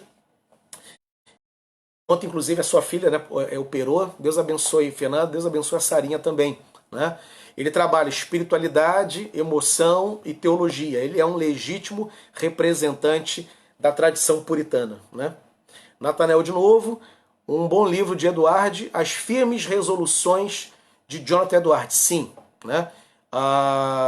Temos obras maravilhosas, inclusive ele cita aqui o George Marsden, que é um grande teórico e biógrafo do Jonathan Edwards. Nathanael, muito bom esse estudo. Deus abençoe, reverendo. Obrigado, Nathanael. É um desafio, né? Ficar tanto tempo assim falando, a garganta vai para o espaço. Roberto Rodrigues, maravilhoso conteúdo, Deus abençoe, pastor. Obrigado, Roberto. Fernanda, parabéns, meu pastor. Obrigado, Fernanda. Eric Araújo, gosto de sermões assim, né? Sermões expositivos, deve ser isso, né, Eric? Você está falando, né? A forma como ele pregava. Diógenes, nosso deão acadêmico lá do seminário, professor da casa, né? Excelente livro, Entre os Gigantes de Deus. Aqui ele está citando Jay Packer, que escreveu essa obra, Entre os Gigantes de Deus. Paulo Nonato, gostaria de algumas sugestões de leitura sobre a vida de Jonathan Edwards. Vou deixar, Paulo, vou exatamente quando terminar a live, onde você perguntou, e vou descrever algumas biografias e você pode comprar assim que for. As pregações expositivas prendem mais atenção e têm prioridade na liturgia dos puritanos. Exatamente. Tá? Um verdadeiro pregador puritano é aquele que prega expositivamente. É o grande estilo. Tem as suas exceções, como Charles Spurgeon. Spurgeon pregava muito tematicamente, né? E também sermões textuais. Tirando ele, grande parte dos pregadores puritanos se destacaram pela pregação expositiva. Natanael cita aqui algumas obras. Ele está respondendo ao Paulo, né? Está citando aqui as obras do Paulo. Obrigado, Natanael. Você já adiantou parte do meu trabalho. Fernanda Brito, as afeições religiosas. Natanael menciona aqui também, né? Rogério e André, minha querida Andréia, da Igreja Congregacional de Andorinhas, ó, um beijo para você, Andréia, saudade, né? Fernanda Brito, mencionando que ele fala da experiência religiosa da conversão, o Tratado das Afeições, né? Leonardo Luiz, está ótimo, pastor, obrigado, Leonardo. Regina Célia, prazer em ouvir, pastor Idauro. Ô, querido, obrigado, Regina, saudade, dá um abraço aí no Jorge, meu querido Jorge Vieira, né? Elaine Castro, ele hoje seria chamado de superdotado, seria, Elaine? Seria, né? Seria mega plus dotado, uma cabeça impressionante, a cabeça dele, né? Fernanda Brito, vamos ler mais, né? Paixão pela leitura, erudição, sem dúvida, um dos seus maiores legados, com certeza, né? Gostaria de saber da sua experiência na Universidade de Princeton. Sim, ele foi o reitor, inclusive, o primeiro reitor da Universidade de Princeton, e participou da fundação dela, né? A Universidade de Princeton, que é presbiteriana, e engraçado, quando ela foi autorizada, o governador que assinou o decreto para que a universidade começasse o trabalho era um governador congregacional. Depois eu recupero o nome e coloco aí para você. Quem é que faz a pergunta é o... Perdi aqui. Depois, André Luiz. Depois eu pego o nome do governador, que era congregacional, que autoriza o funcionamento da universidade, né? E ele vai ser um reitor dessa universidade lá em Princeton. Diógenes, né? Um dos livros que adotei esse ano, na minha matéria, Prática da Espiritualidade Cristã. Foi a genuína experiência espiritual. Sim, o livretozinho dele, que é um resumo do Tratado das Afeições, né? Publicado pela PES, e o tratado é publicado pela Vida Nova. Antônio da Silva, ele era um gênio como Mozart, uma mente transbordante. Eu gostei da comparação.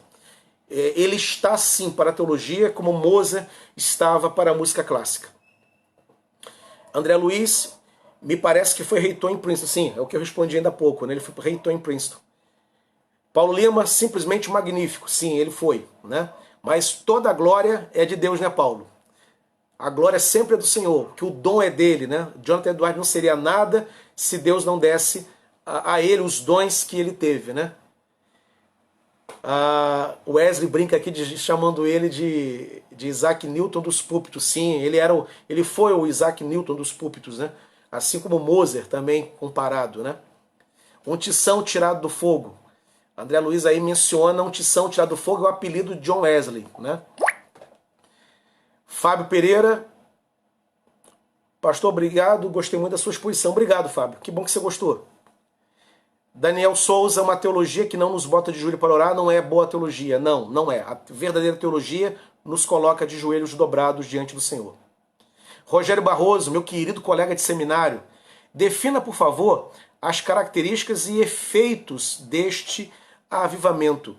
Rogério, é o que eu mencionei ainda há pouco, né? Ele vai apresentar algumas características do verdadeiro avivamento. Eu posso até voltar aqui. São aqueles 12, isso eu não vou repetir, porque vai ficar muito, muito extenso, né? Talvez você tenha perguntado antes de eu ter entrado nessa parte. Mas ele traça 12 características da obra do Espírito Santo. A resposta à sua pergunta lá. Depois eu posso selecionar e vou onde você perguntou na live e coloca ali para fechar essa lacuna nessa pergunta. Deixa eu voltar aqui. Leonardo Luiz, quantos anos durou o grande avivamento? Olha, o ápice do avivamento foi em 1740 e ele irrompe em 1734. Então você tem 6 anos do grande avivamento acontecendo com Jonathan Edwards. Ele não terminou os efeitos e os acontecimentos, os desdobramentos, depois de 1740. Ele vai continuar ainda por um certo tempo.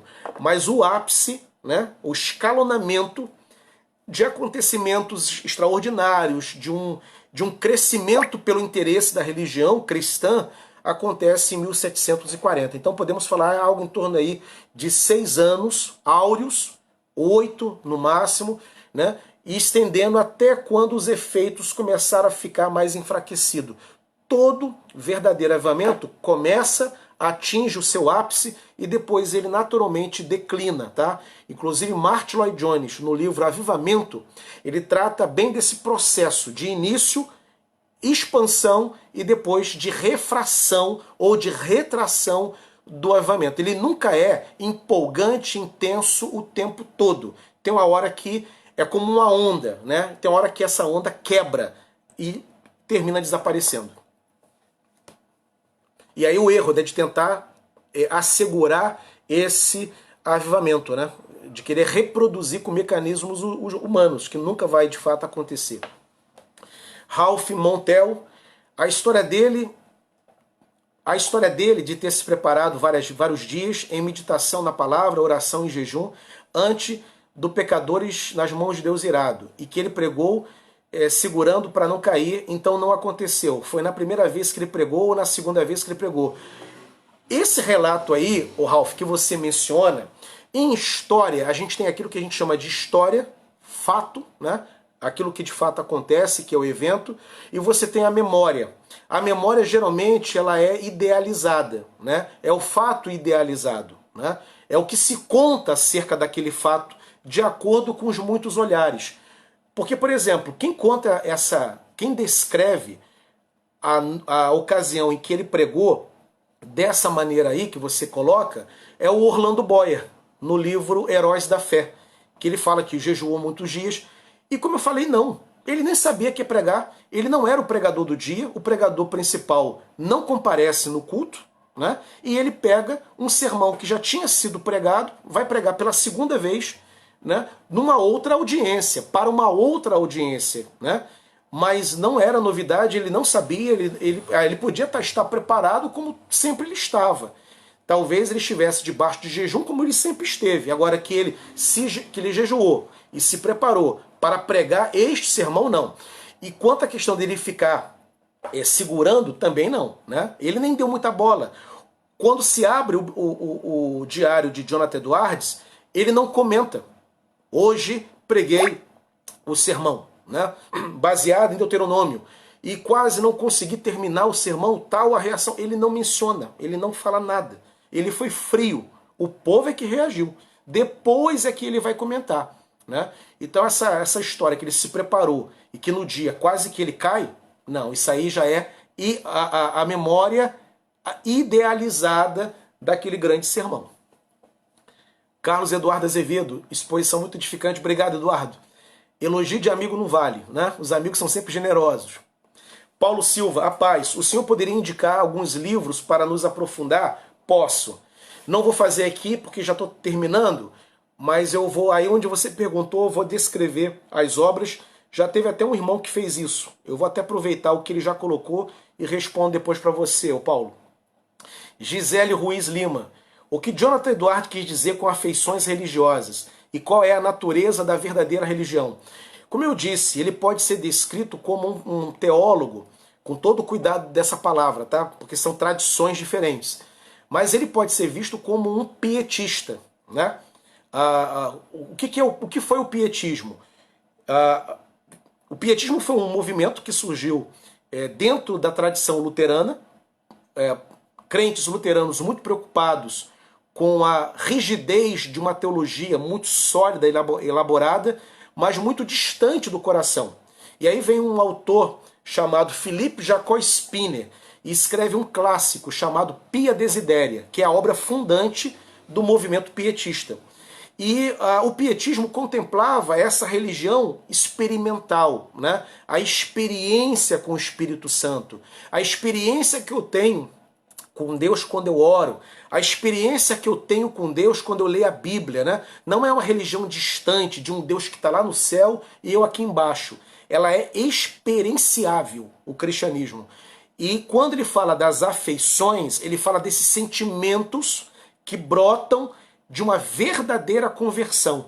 Ele está dizendo que a conversão provoca algumas transformações e elas passam também pelo coração, pelos sentimentos e pelas emoções. É o tratado das afeições, portanto.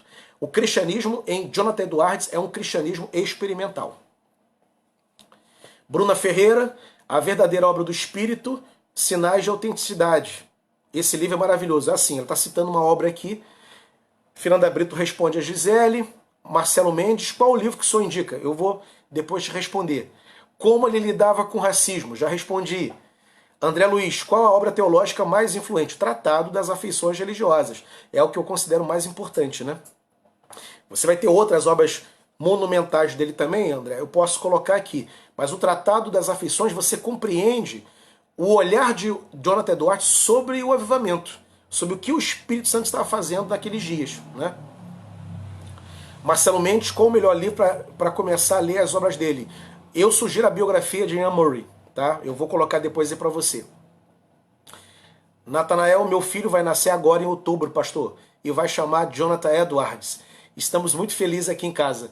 Meu querido, parabéns, né? Você vai honrar o seu filho e vai honrar o Jonathan Edwards também, colocando o nome do seu filho, o nome dele no seu filho. Parabéns aí, que venha com saúde, que Deus abençoe muito, que o mês de outubro seja uma ocasião de celebração para a família toda, né? E nos dê notícia quando o seu filhinho nascer.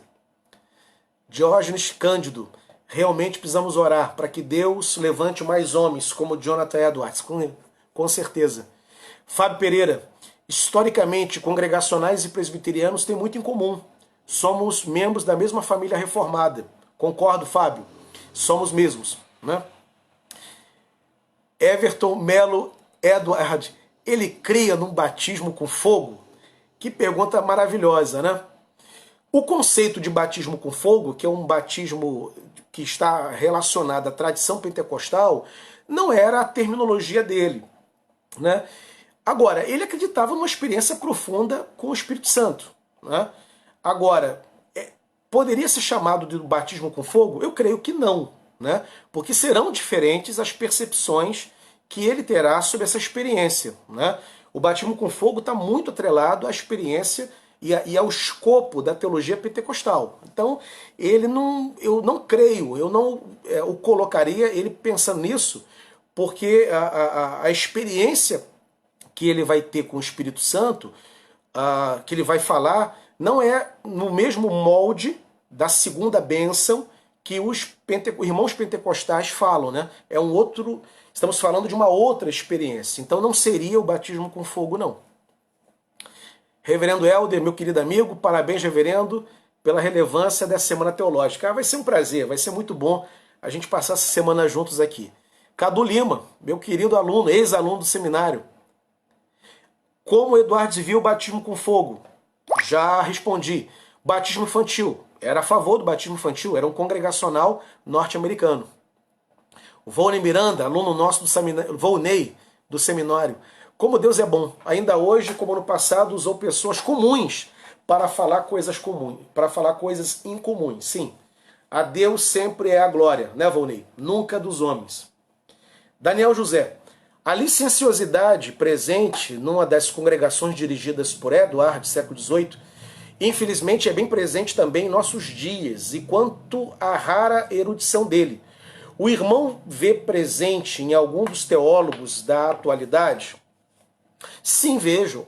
Claro que não como a dele. Edwards, né? Mas há eruditos na igreja brasileira. Por exemplo, Hermes Maia. Hermes Maia é um grande erudito da igreja brasileira. Eu tenho muito respeito. Você entra no Lattes, pega ali o currículo do Hermes Temaia, é super extenso. Ele é um verdadeiro escola protestante, né? O Augusto Nicodemos também é um erudito, né? Alguém de muito domínio da teologia e é um pastor, né? Como Hermes Temaia também. Então eu destacaria esses dois, entre outros. Nem de longe são os únicos. Tem muita gente, inclusive gente que não tem assim fama, que não é conhecido, né? Mas é um gigante, conhece muito. Por alguma razão não aparece nos principais eventos. Mas é um homem piedoso e gigante na teologia também. Mas eu destacaria Nicodemos e Hermes Temaia como duas grandes referências teológicas no Brasil, né? Quanto ao se afastar também, fui na denominação em que fui batizado. Quanto ao ser afastado, também fui na denominação em que fui batizado. Há um depoimento aqui do Daniel, né? Por não concordar com campanhas com objetos. O dirigente citou Neutizan para apoiar seus argumentos. Eu citei o rei Ezequias. Em uma reunião com 15 obreiros. Fui vencido por 14. Essas histórias se repetem, são recorrentes. Quais correntes teológicas os congregacionais hoje enxergam como mais nocivas dentro do meio protestante? Tem várias tradições, movimentos, né, que são nocivos, né? Muitas das práticas de algumas correntes neopentecostais são muito danosas à igreja, né? E campanhas que envolvem objetos, como você mencionou, que envolvem número de semanas, né? Vamos derrubar o gigante que luta na área financeira se fizermos uma campanha. Isso tudo é uma prática muito nociva, né? E muito próxima do paganismo dentro da tradição protestante. Jonatas Leal Gonçalves, muito bom, pastor. É possível que este espiritualismo no avivalismo de Edwards era comum entre as igrejas congregacionais? No livro de Murray, cita práticas avivalistas no tempo do pastorado do reverendo. Sim, né? Eram comuns, sim. Não era algo isolado, não. Né? Várias igrejas tinham essa tendência a buscar o Espírito Santo, a uma vivacidade, a um fervor, né? Pela oração, né? Na época do avivamento. Tá? Antes eram letárgicas, eram frias, como ele mencionou na crítica que ele faz. Como ele tratava as questões políticas, né? Ele era um puritano, né? Ele era um puritano e como puritano era um democrata, certamente. Entendia o conceito de laicidade do Estado, que é também um conceito caro para a tradição congregacional e para a tradição batista. Os batistas sempre defenderam a total separação entre igreja e Estado, né? E congregacionais também. Então ele era um democrata, né? Seria classificado como um democrata liberal, né? Como geralmente foram os puritanos. Diógenes, ainda sob Sara, em 1900, o historiador traçou a linhagem de Sara e Jonathan Edwards e publicou um estudo com a seguinte afirmativa: muito da capacidade de talento, inteligência e caráter dos mais de 1.400 membros da família dos Edwards se deve a essa senhora. Sim. Veja a influência da esposa de Jonathan Edwards sobre os descendentes da família de Jonathan Edwards. Débora Dumfries, minha querida Débora, um beijo para você, Débora. Prazer ter a sua audiência. Gilberto Castro, muito esclarecedor essa aula. Caminhar para o fim, gente. Vamos lá. Márcio de Alda, o senhor não acha que o contrato social faz parte do ministério pastoral? Quando esse relacionamento não acontece entre pastor, há uma falha no seu ministério? Contato social. Eu tinha entendido contrato social. Acho que sim. Eu acho que, pensando na igreja primitiva, né? A igreja que persevera na palavra, mas também na comunhão. Então o contato social é importante, sim. Eu acho que é muito importante para a vida do pastor. A igreja espera isso e é bom para o pastor também, porque é só assim ele conhece as suas ovelhas. Marcos Mendes, gostei da exposição. Deus abençoe sua vida. Um abraço para você, Marcos, meu querido.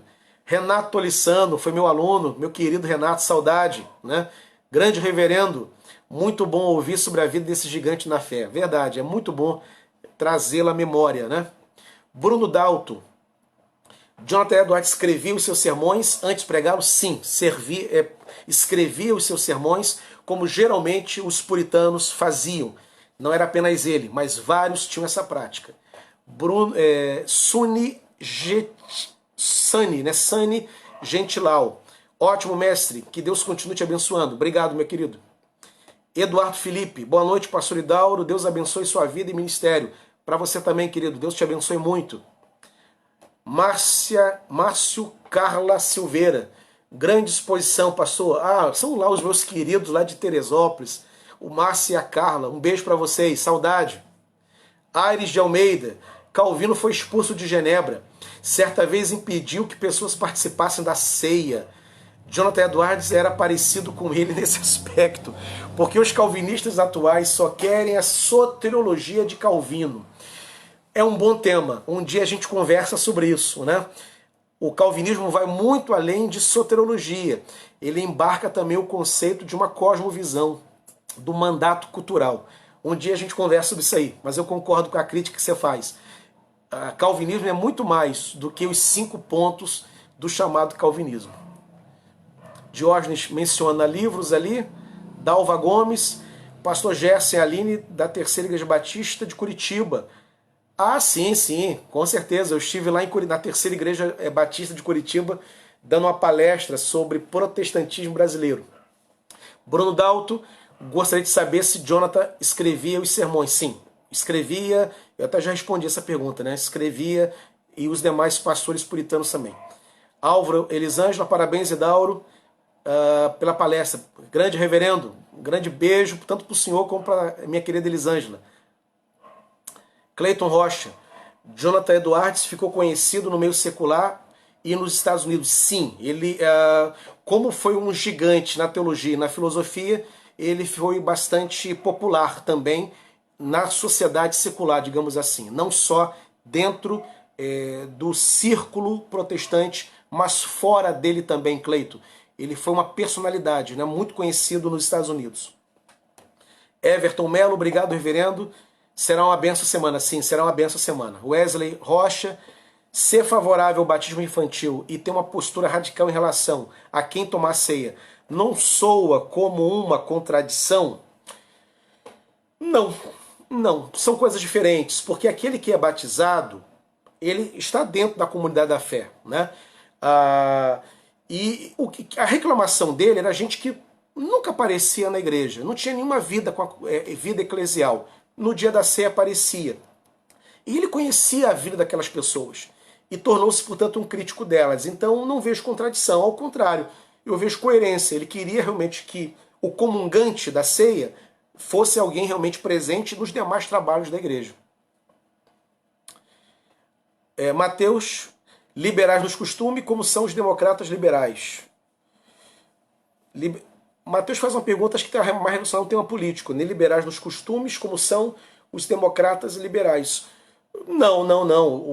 Quando eu falo que o Jonathan Edwards seria um liberal no campo político, né? Campo livre comércio, né? Liberdades individuais, igreja separada do Estado, nesse sentido que ele era um liberal, não no sentido dos costumes, como hoje se aventa, né? No sentido clássico do termo. Excelente aula, aguardamos as próximas. Cadu Lima, parabéns ao Seminário Congregacional pela iniciativa. Exposição brilhante. Gente, olha, chegamos ao fim. Quero agradecer a presença de todos aqueles que estiveram conosco. Amanhã, Dietrich Bonhoeffer e Luiz Kumaru falando do grande teólogo luterano que foi morto pelas tropas de Hitler em abril de 1945. Deus abençoe a todos. Foi um prazer muito grande ter todos vocês aqui.